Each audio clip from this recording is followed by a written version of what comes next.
Alors, une via ferrata, c'est un itinéraire sur une paroi rocheuse. Donc on évolue en paroi rocheuse, essentiellement sur des barreaux. Donc c'est un aménagement qui est fait sur falaise, où donc on a scellé des barreaux et des ancrages.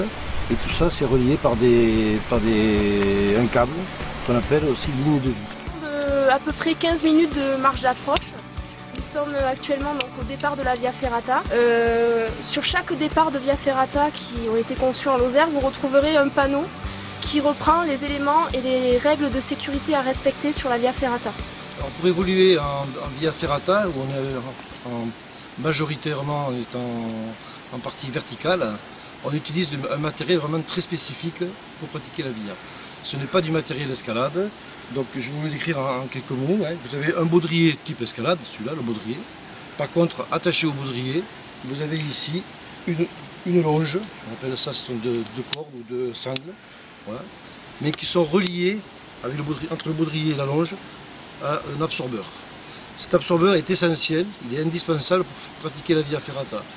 Il faut faire attention parce que l'absorbeur ne marche pas en dessous de 40 kg.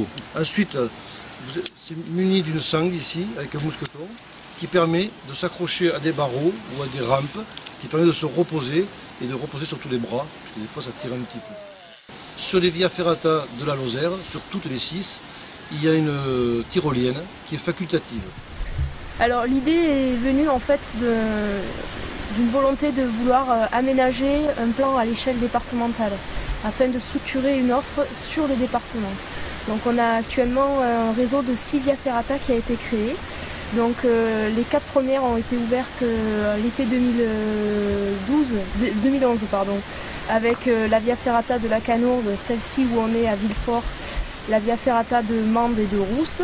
Et cet été vont être ouvertes la Via Ferrata du Malzieu et de Florac.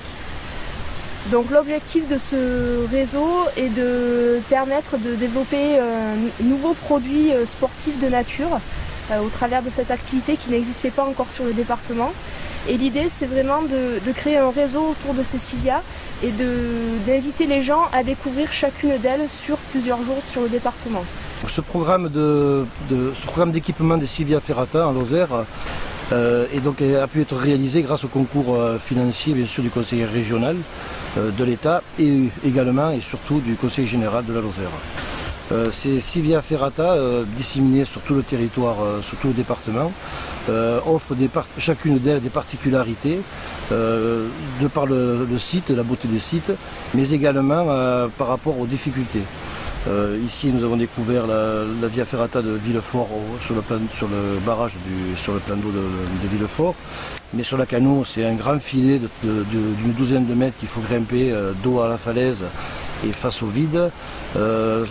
Celle du gorge du Tapoul de Rousse se trouve à proximité des gorges du Tapoul bien connues. Et c'est une Via Ferrata, je dirais, plutôt familiale. Voilà. Une particularité très importante, c'est celle du Malzieu, où là, l'itinéraire facile sera doté d'un dispositif qui permettra à des personnes malvoyantes, voire aveugles, de pouvoir parcourir la Via Ferrata.